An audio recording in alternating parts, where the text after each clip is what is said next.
Yep. All right, I'd like to call this meeting to order. City Council Workshop, November 4th, 2025 at 6 p.m. Stand and do the flag salute. Ready, begin. I pledge allegiance to the flag of the United States of America and to the republic for which it stands, one nation, under God, indivisible, with liberty and justice for all. 1, 2, 3, 4, 5, 6, 7. We have everybody present and accounted for. I'd just like to let everybody know that Ethan and I are on shift, and if we get a call, we will be leaving. And I'd like to ask Brenda, if you don't mind running the meeting as quick we leave. Be happy to. Okay. All right. Reports, correspondence, discussions, drainage wells. Okay, we have Ashley Driscoll online with us. She's our attorney helping. She is not Chad Jacobs. So we're going to start off with, we have 3 documents that are contained in this conversation. Carla is here because she has the knowledge. So the first 2, so we have a sidewalk construction, and then you have the streets one. Cool. Those 2 are currently existing ordinances, and Carla will explain the changes we made. Sure. So, right, when we identified that we had drainage swales in town, starting with the Tuscany and the River Ridge subdivisions, and didn't have a way to talk about how they would be maintained, we determined that the requirements would be similar to the requirements for a landowner to maintain both their sidewalk and the curb gutter in front of their house. Those have been in the municipal code for I don't know how long time. But when we really took a look at them, we found that there were some inconsistencies between them. And so the changes to those are really just to create consistencies in the language for the street one, so sidewalk construction and maintenance and streets and curbs. And then based on that language, we drafted the proposal for the drainage swale construction and maintenance as well. And again, just kind of went through that process and said, okay, so the duty of the owners to construct, the timing of the construction, maintaining them is free and unobstructed, whether it be a sidewalk, a curb, or a drainage swale. And then again, it kind of goes through, how do we notice you as a landowner that there's a problem? What is the penalty for that obstruction? What a notice should contain relative to the notice of the effective, again, whatever the item is. And then the permit for repairs, but if the city does the repairs, how we do that and how we then assess that to the landowner. And then the liability of the landowner. And again, so they all 3 kind of have now the same construct in them and follow those same requirements. Carla, just hold on. Yep. Just for a second. Okay, so again, streets, sidewalks have been there forever. Just made a few adjustments to align them. Any questions with those 2? Because we will present these next month. We're not. Okay, now with the ordinance, if you'll, or with drainage swales, if you'll pull that up, Amanda. It's up. Oh, it is. I can't read. Okay, so here's the background. In 2018, according to our engineer, we allowed drainage swales to be constructed. Okay, that was something that was said, hey, developers wanted to use drainage swales. It is much more cost effective for them. They don't have to put in a curb and gutter. They don't have to put in a dry well. So cheaper to do this. The issue was at the time in 2018, we did not have any way to manage how we're doing the drainage swale. So that in essence is what this is all about. trying to figure out how we manage it the same way that we manage sidewalks and streets in front of neighbors. Yep. And Ashley, if you could just give a brief history of how cities generally do this, because I have had a few questions, but is that okay? Sure. I mean, I think first of all, my name is Ashley Driscoll. I'm sorry, I'm having trouble changing the name on my Zoom account from my partner, Chad. But I am in fact Ashley Driscoll, and I'm an attorney with Barry, Elsner and Hammond. I think you covered it pretty well. This is most common with sidewalks and drains that, when the sidewalk is abutting or on the property of a property owner, that the obligation to maintain that is actually on the abutting property owner and not on the city. Not a ton of cities that we represent have the same sort of system for drainage swales, but it's also not unheard of. And it's exactly as the city is describing. So the drainage swales get built, and then the property owner has the obligation to maintain them. The city has a program in place to notify the property owners if the drainage swales are out of compliance with the city code. Typically, a number of notices are given, an opportunity to make the repairs is afforded to the property owners. And then if the property owners fail to do so, the city uses its abatement process where the city will actually go in, make those repairs, and then assess any costs in doing so to the property owners.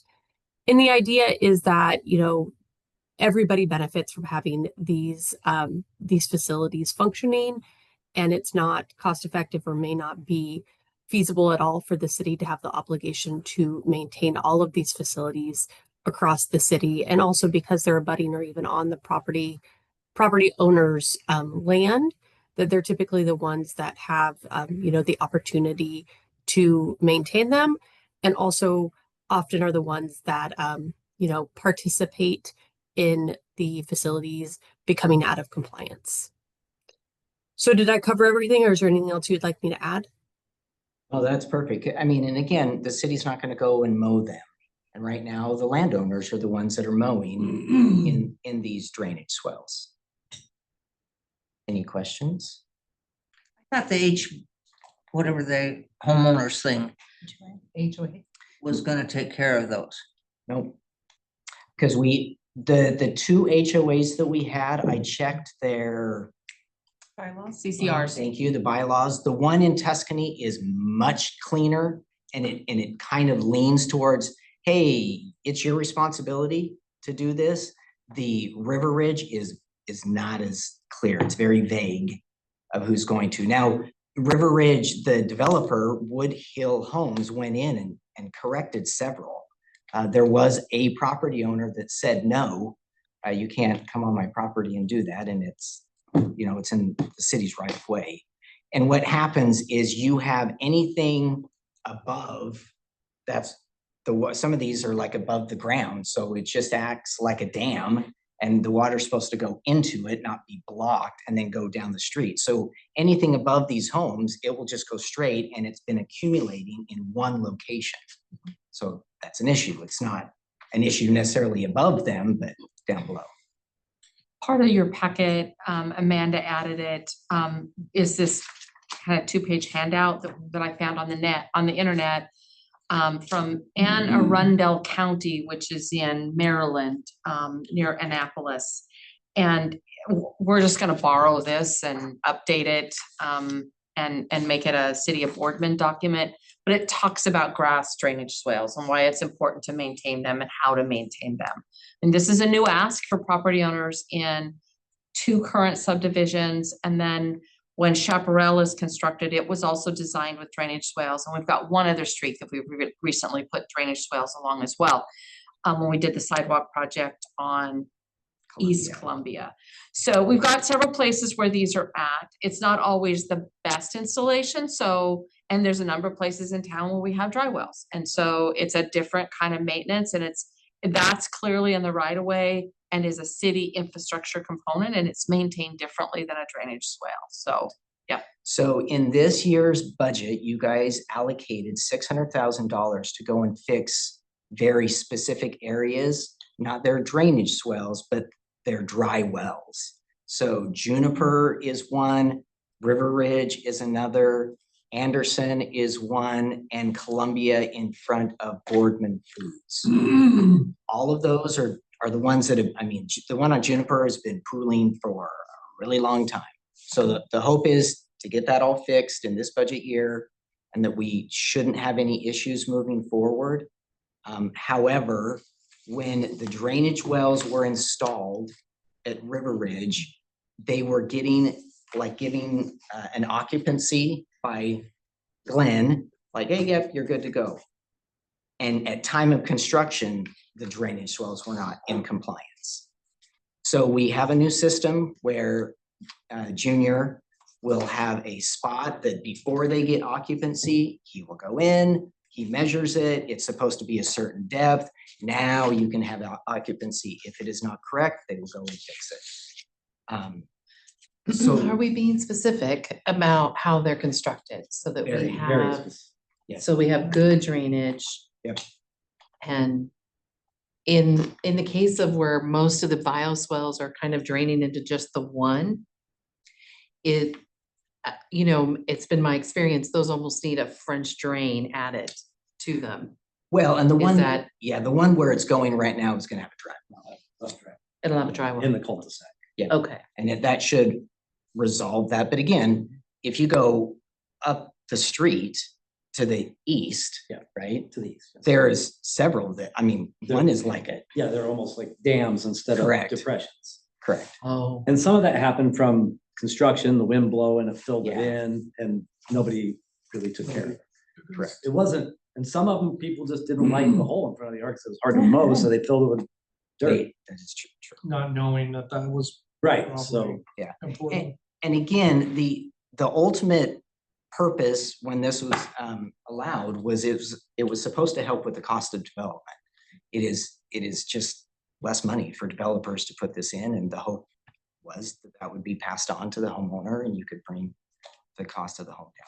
So now we're gonna make everybody have a dry well? No, we're gonna have them maintain their drainage swell. drainage swells. The drainage swells work until they don't. Yeah, and again, So, okay, what I wanna know is, are you gonna tell the contractor that you can put in a swale as long as you do it correctly so that the homeowner can maintain it? correct. Well, and I think the other part of that, Karen, is making sure we have a conversation with that same developer that they need to pass on the information about why there's a drainage swale there and what the purpose of that drainage swale is as part of the new homeowner package or whatever. And then again, as we develop this handout that we've identified, we can then make that available to homeowners, in a new citizens packet or, whatever it may be. Put it on the website so that it's available to people to go, "Oh, that's what that thing in my front yard is, and that's why it's there." so what prevents a homeowner from filling it in? Well, again, what you're adopting, what is proposed for adoption is an enforcement component. Okay, So it will allow us to have that conversation, just like we can currently have relative to sidewalks and curbs. Brandon, with the very specific information that was given to the developers for how they need to be constructed, when you're looking at the land, if there are certain areas where that might not be sufficient, such as And it really River is Ridge. correct, it's the non. and you ended up having to do a dry well, is that part of what you will be looking at with the developers is, hey, that's not gonna be sufficient, we need a dry well as well? Or is that gonna be like the city after it's already been developed that goes in and says, actually, we're gonna have to put one in? That would be. That would be part a of really the- interesting question. We probably, again, all of these subdivisions were approved prior to my time, so I don't know what kind of evaluation was done. But I think you raised a really good question, and I think that is a development question, and we probably need to have better, maybe better environmental information provided to us around what their stormwater collection process is, so that we can work with Mike to help us evaluate that. That's a good point. And we are in the process right now of doing a full stormwater survey. Went out and found where all of the stormwater is, and we're gonna learn a lot by doing that and where it will work better for infiltration versus storm drain. Yeah, because there's a lot of those drainage, those water dry wells that don't work either. Well, yeah, because And all over north side of town. even on the south side of town, Yeah. when we put this road in, we found one that we didn't know existed. Yeah. And now we will put it on the work order system and have it annually cleaned, and it will function going forward. So as I said, that's what the survey was kind of all about, was making sure we keep on top of it. So this, whatever we're looking at here, The ordinance. the ordinance. So if I'm a homeowner and I bought my house that I thought had a drainage well that was supposed to work and it doesn't work, I'm out the money. Good question. point. Good question. Because this made it sound like I'm on the hook for it. And technically, yes, you are, but so the goal would be to, if you guys pass this in December, it takes 30 days to go into effect. During that 30 days, we'll do educational outreach. And the way that we're gonna do this is, as a city, we will find a way to support homeowners. The city will not do the work, but we will find a way that we can support that, because you're right, we don't want to just leave anyone high and dry. Actually, Ashley brought up the concept of, do we want to do grants and allow people to apply for a grant that would then go and fix their drainage swell? So that is the next conversation we'll have. We just need to pass it, get it going, do some education, and then work from The there. biggest thing is it's gonna give us teeth going forward on new Correct. construction. Do we have anything that's gonna deal with those individuals who filled in their swells and now want it fixed? Because they like, or were they just out of luck too? Because they chose to fill it in, so No, Or- and again, that will be something is that just what the management of city will? I think be that's working at? part of the educational process. Maybe they didn't know, we'll help better inform them. Yeah, this is not a hammer coming down. This is hey, we need to educate you guys what the purpose is, because a lot of people, like, the purpose of a drainage swell is to have water. And when people look at it like, oh my goodness, there's water. Yes, when the water is in there, it's doing the job. Now, it's not supposed to stay there for days and days on end, then that is not functioning. And we'd have to look at it, but we have. the But when sand it and rains, should it go rains, through. rains, rains, and rains. Bioswales collect water Yes. and they take days to drain. Well, and I It think, shouldn't take days to drain. well, and I think Correct. especially But here they where do. we're not really accustomed to getting That's- more rain. And so this We've been is, getting a lot more rain as of late, the last few years. I mean, even down in the country, the water table is a lot higher now than it used to be, and it's becoming a problem out there. so one of the problems with that we're talking about, the reason it doesn't go away quickly is because there are not functioning swales because people have filled them in. So the Correct. person at the lowest point absorbs all of the water because it runs And it off should- of those swales down to that one particular house as it's a And low it should have point. been in. And it should have one been Not different even, I'm swells. thinking about the Neil or the Learning Center, where there's a canal essentially, and it gets water in it, and then there's a bioswale on the parking A lot side, bioswale is different from a and then drainage there's swale. another bioswale on the other side. So And they bioswale is- both do, Yeah, that's a retention that's pond. retention, that's different. Bioswale is different. okay, thank you. Yes, a retention pond can see instances because it's designed to take in maybe multiple acres of water. It's- The bioswale is taking in basically what's just in front of it. That's the drainage swale. Right, the drainage swale, but the Bioswale is retention, taking a mass amount of water and it's got a holding And it's facility. taking all the water off the roof and Everything. gutters and Right, everything, yeah, right. everything. Well, when on the new road, Mhm. right, the loop road, I don't know if you've seen when we had the Yeah, rain no, I last week, saw that it. was full of water. Yep. That's what it's supposed to Okay, do, okay? And it's, the water's gone. I wouldn't get in there because it's pretty much, it's muddy. it's muddy, sandy, yeah. mess. But and there's two more that are gonna be on Main Street, right under the BPA line. They're gonna do the same thing. And that's their design. Drainage swale is different monster altogether. Okay, Yeah, that retention pond, again, could be collecting acres of water. Yeah. the drainage swale in front of a home is just collecting, if the street is built with a hump, that's taken from the center to the edge of the property, or to the edge of the road is what it's designed to collect. And if they're all functioning, everybody gets a little bit of water and Yep. it goes away quickly. When they're not functioning, the guy at the low point gets all of the water. And that's what we're up against. Yes, and there really was an issue with one of them. We needed to do the dry well. Didn't a couple months ago, we just passed something that said we'll do curb and gutter as a city standard? In the public works standard? Yes, it defines how you do a curb and gutter, yes.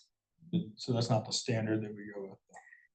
No, it depends on the street location, like in the neighborhoods right now, it's allowed to do that. Now, you could have someone come in like, hey, I want to do curb and gutter, great.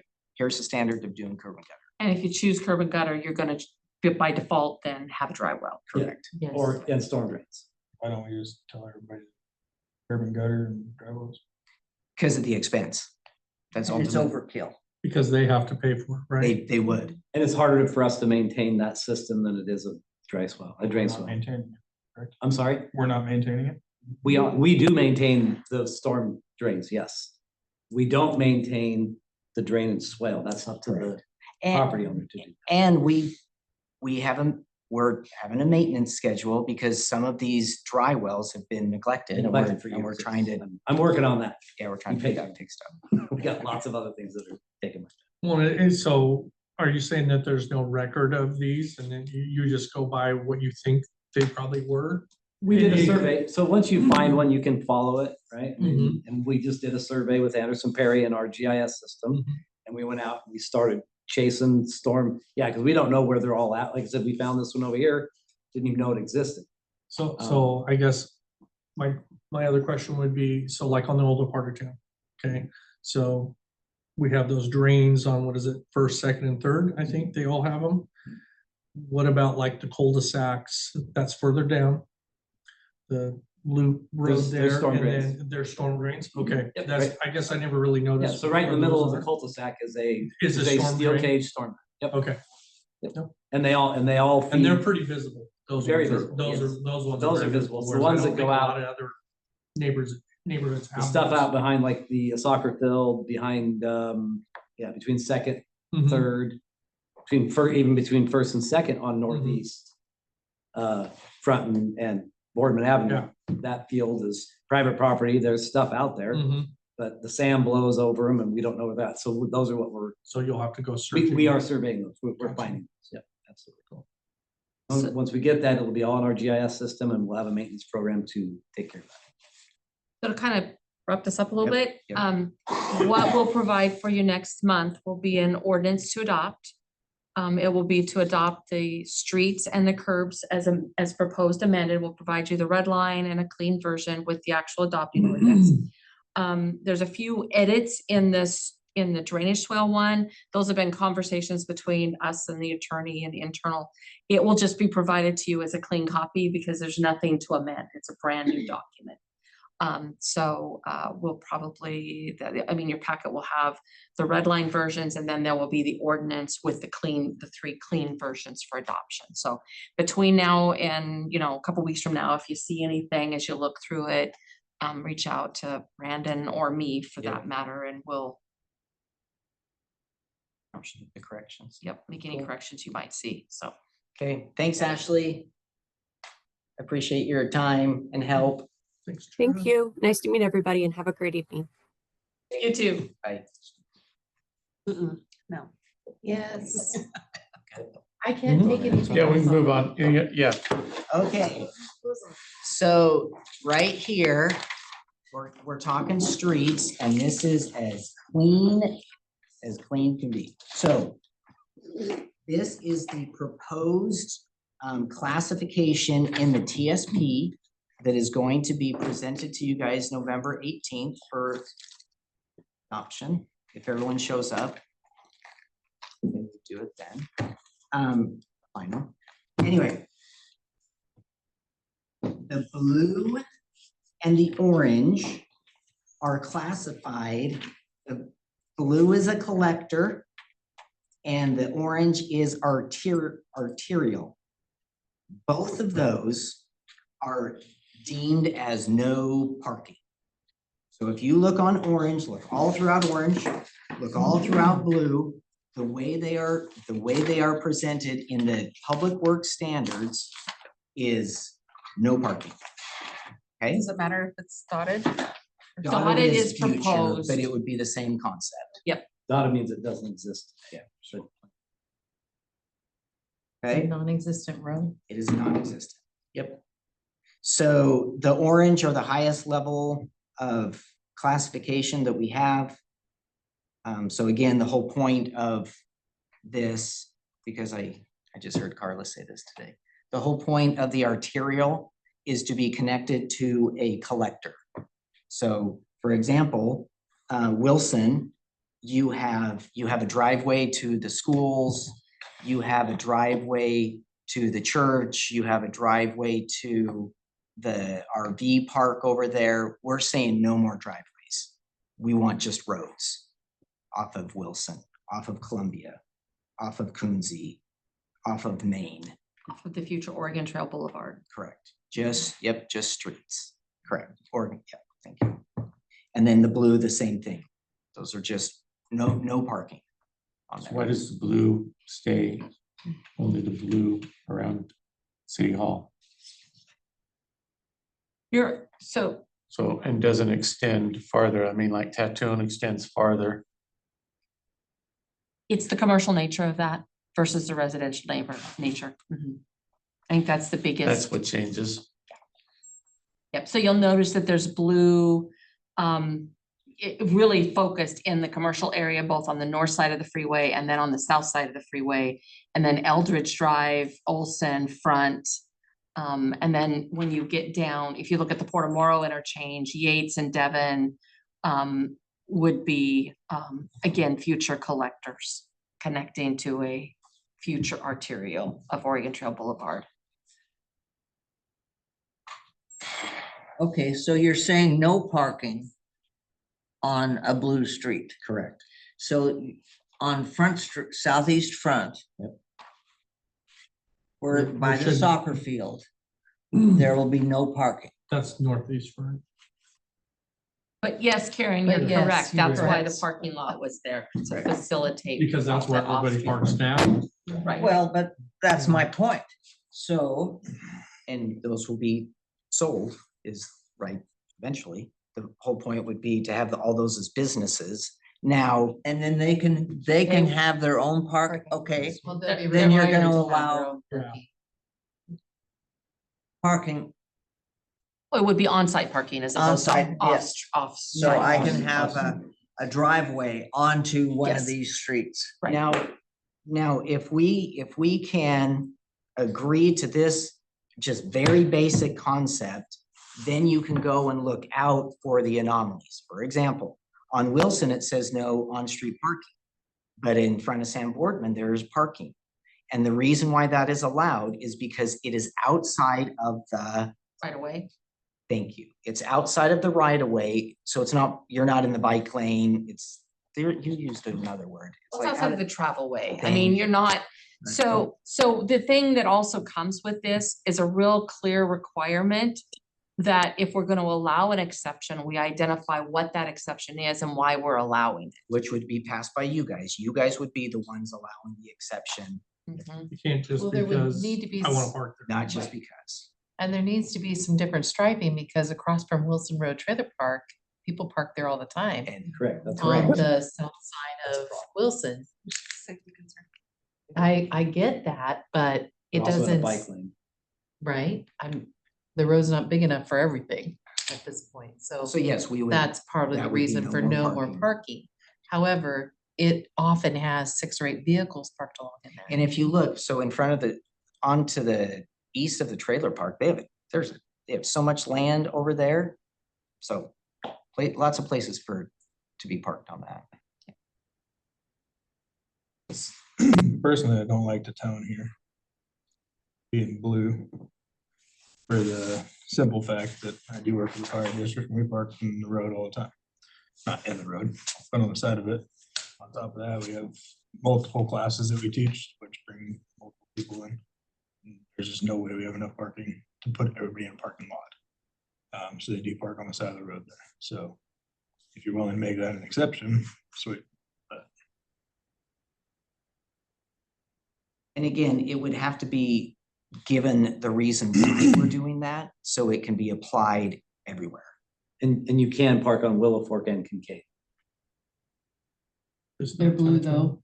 No, if you go, No, Well, if you'd you have go to down- go west, Yeah. but that would be, No, but you're right, yes, going on that side of it, correct, that it's all blue. And then right across the street, you just cross Wilson and it's green because there's a school there. Correct. So that doesn't make any sense. Why that one wouldn't be blue? It's not And I- residential. And again, yes, you're right, the The zoning green, is residential. Where the school's at is residential. oh, is it? Interesting. Oh, that's the zone. That's probably how they got away with. Is putting the roads schools, there. are schools residential? No, it's just what the zoning is. Right. I think So that's what- schools are, you can build a school almost anywhere. But you generally, in most communities, you see churches and schools and those types of things in residential neighborhoods, because where do the kids live that are going to them? Where do the It's on families travel. live that go to them, whether it be a church or a school, yep. So having those kinds of things in a residential zone makes sense. You wouldn't want them in a commercial zone, because you want your commercial zone to be retained for the grocery store and the tire shop and the beauty shop and the place you get your nails done or whatever it might be. So, So yeah, yes, that would be, and you do go down more towards Kincaid, and there is off of Tatone, there's the dentist office. They do not have a large parking lot at all either. Okay. and again, this map is a part of the TSP. This map is not what's driving the complete parking determination. It does not. It is kind of a cross-section between the roadway functional classification system and then our public works standards.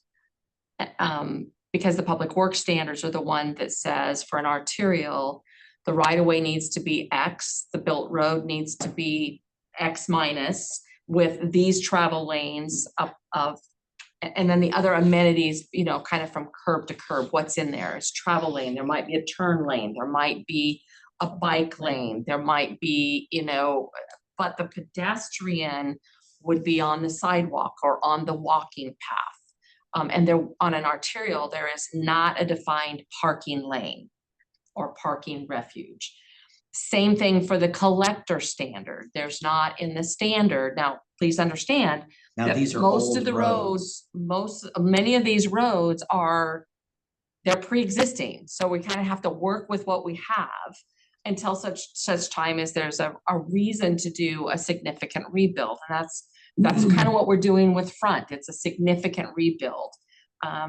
Or change the way you're even allowed to park. So the one thing, and on Northeast Front, because that brings up, the right of way right now is, I think, 100 feet. 100 feet, it's huge because it's adjacent to the ODOT. Correct. Um, So you would be able to do some on-street parking there, because again, it allows for it. It is outside the bike lane, it's outside the travel area. I mean, and again, but we would need to define that. It's just trying to like have a base and then build up from there, and like, hey, when we do an exception, it's because of A, B, and C or whatever. well, I think there are definitely some growing pains for some of us because we're sort of used to having a tinier town mhm. It where is. we could do things and we didn't have to worry about.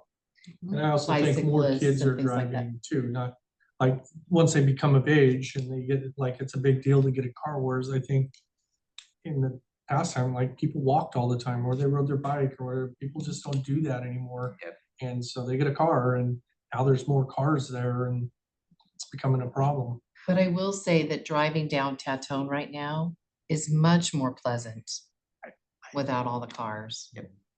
I don't have to worry about a kid coming out between a couple of parked cars in such a narrow road anyway. Yeah. So I appreciate that there's no I appreciate that there's no parking there. And I some, think the growing, so I think my big concern is this little joggy thing in Willow Fork Drive. It's kind of hard to see. And if we start piling up those streets, Willow Fork Drive on either side or both sides, that's gonna be its own issue in terms of visibility. It's very hard to see when you come up Cottonwood Loop and you hit the top of that hill and there's cars parked down both sides. You cannot see.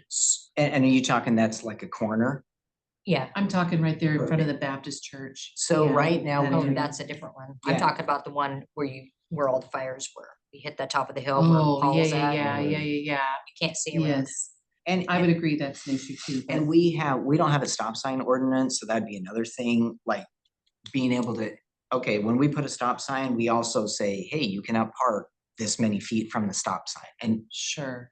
and building on that. It's about And clear vision. driveways, because Yeah. the driveway for Columbia River Community Health right here is so close to the corner of Tatone.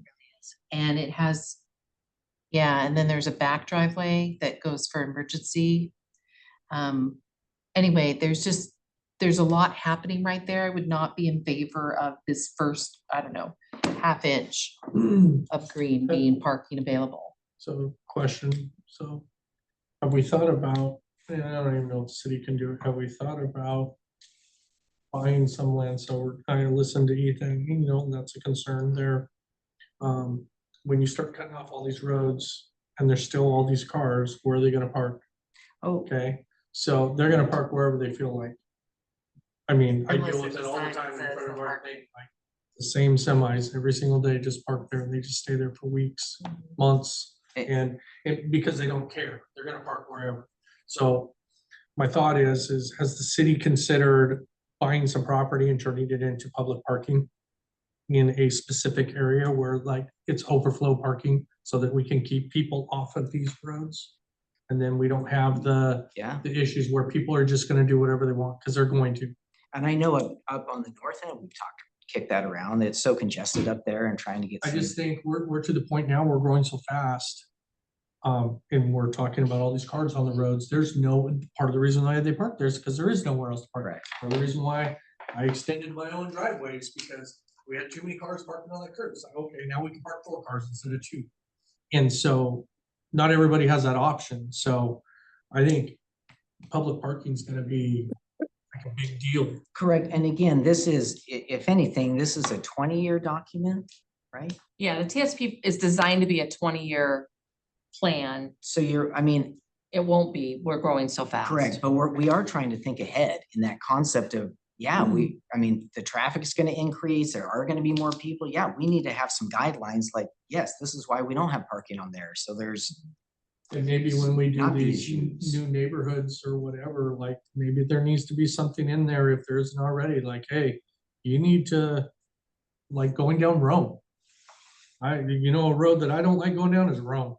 You can't see anything down there. It's one car only because there's so many cars parked down. It's one of the newer neighborhoods. There's not enough parking.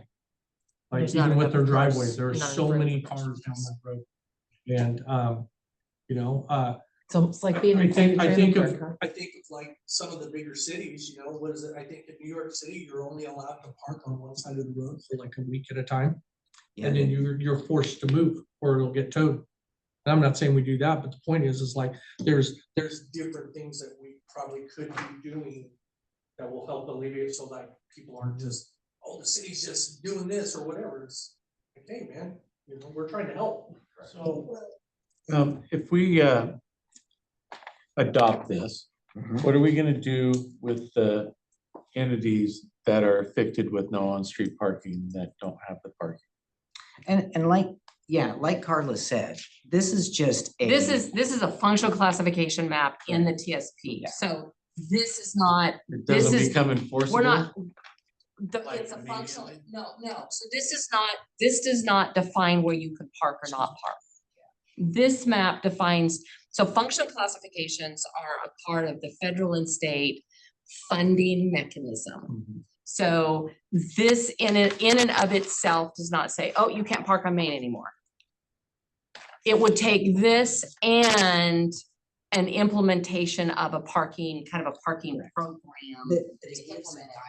But this is a good map to reflect where we're starting the conversation. Say this is the start. Right, because we have standards for an arterial that does not have a parking refuge. We have standards for a collector that does not have a parking refuge. So we're But not our- somebody that when we adopt this to start going, that we're not gonna tell the fire station and apartment complex. No, and the school, adoption, you just lost all your on-street parking. No. right, the adoption of the TSP does not implement a parking program.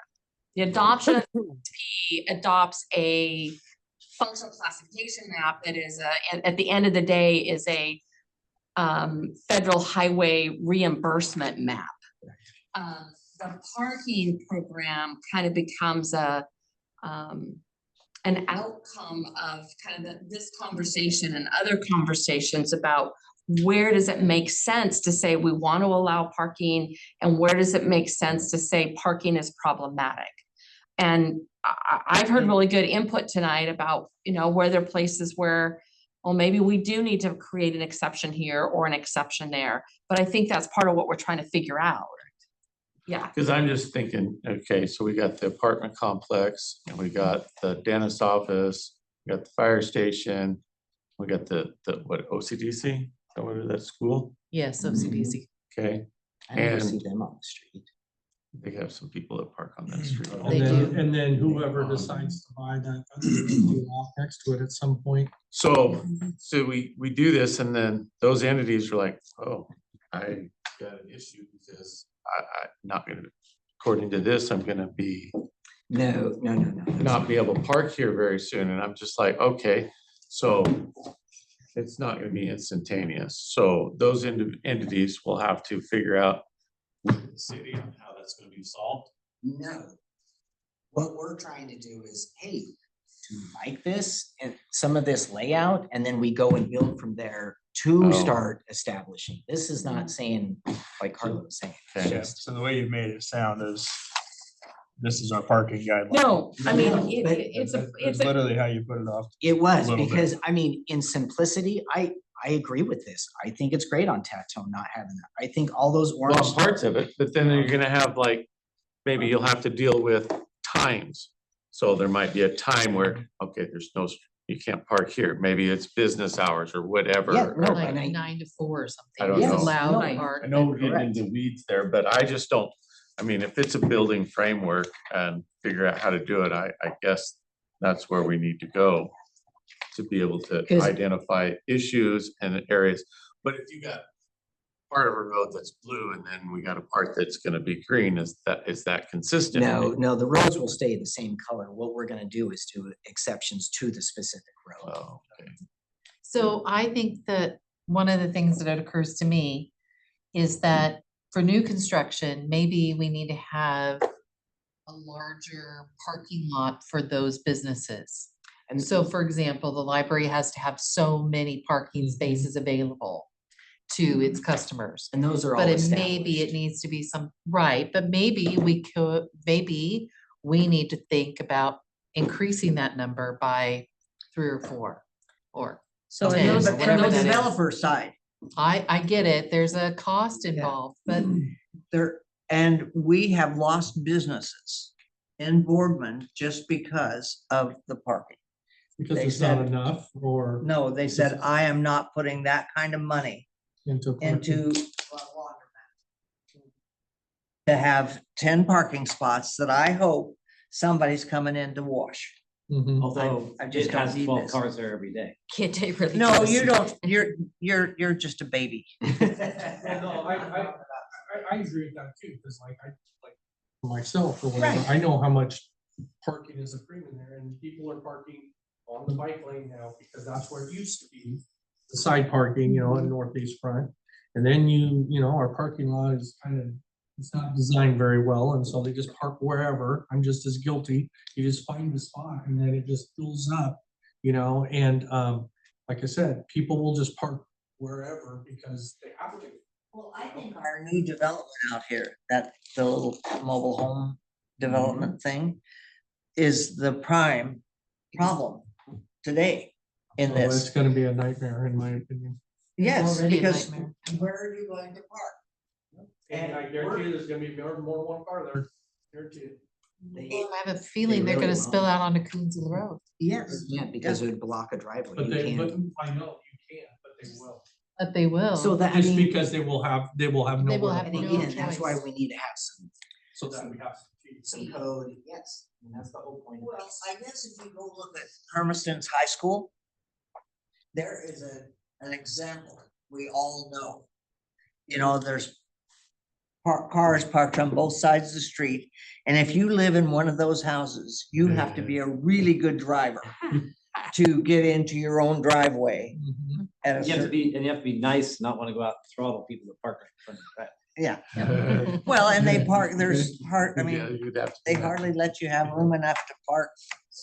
Well, and parking standards are defined through the ITE manual, and I can't remember what ITE stands for, but it has to do with traffic and transportation engineering, and they are established standards, and oftentimes those standards are, I mean, they survey different things at different times and update the manual, but you know, it's parking for an entertainment facility. Well, what kind of entertainment? And the Hermiston High School is a prime example, because the parking lot is built to serve the high school. It's not been built to serve the stadium.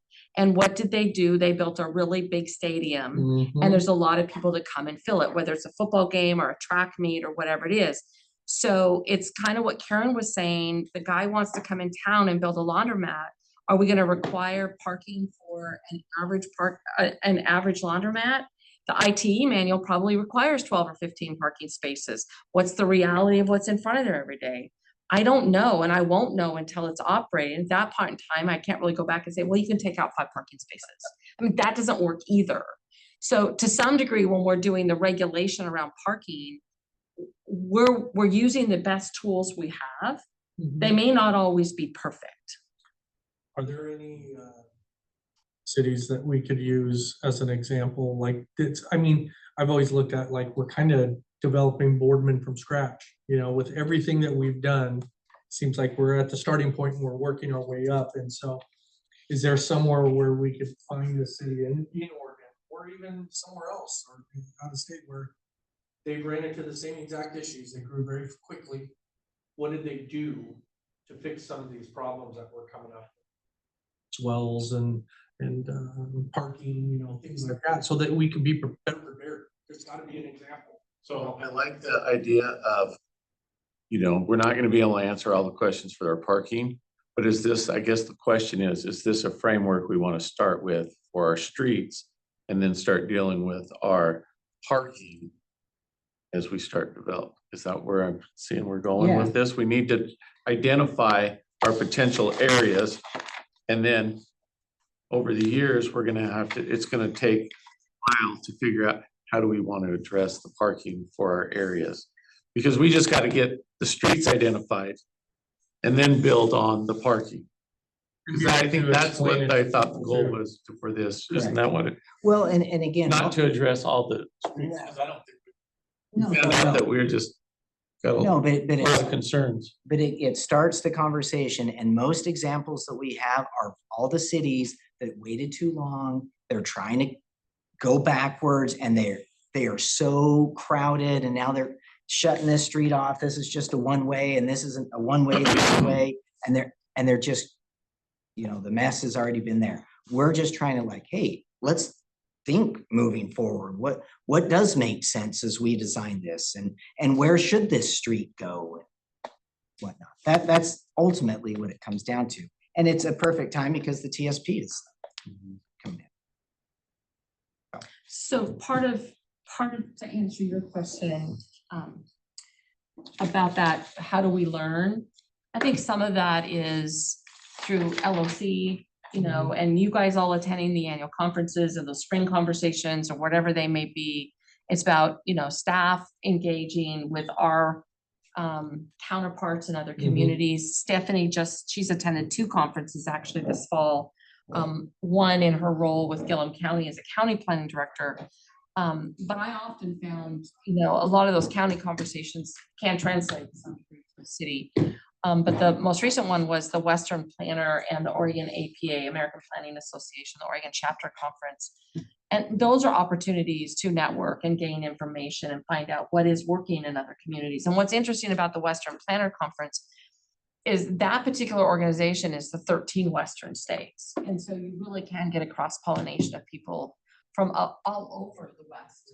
And the Western Planners Association tends to attract planners from counties and more rural communities. So communities that are more like Boardman, to be able to ask those questions and say, hey, what has worked for you? What hasn't worked for you? Oregon also has, University of Oregon hosts a listserv, the OPN, Oregon Planner Network listserv. And I've been known to get on there and go, hey, how's somebody done? You know, fill in the blank. And it's interesting, the answers you'll get. And this plan, like the TSP plan, Mhm. it's all of this stuff that we're doing, it gives us more and more information. So this is gonna be asked for us on the 18th. This is one of many maps in the Okay, TSP. so I guess what are you, because we got the public hearing, I mean, so what do you need from us? Nothing. It was just Tonight? a workshop. On this one, on this topic, I don't think we really need anything from you. I just want to be clear, this map does not define parking. And on this, some of these roads, like the Quincy, are those city? They are not yet, it is not yet a city road, it is still a county road, but it's within our city limits, so we get to define the functional classification. And the county co-adopts this plan. It's the only plan the county co-adopts, and they co-adopt it because it's applicable to their roads. It's also applicable to the urban growth boundary. Which is in the county. Yep. We have 3 or 4 of these roads. Cause there's more than one, yes. Yeah. Laurel, South Yates, a portion, Olson on this side. All right, so we have 5 minutes left. This meeting is adjourned as we get ready for city council meeting.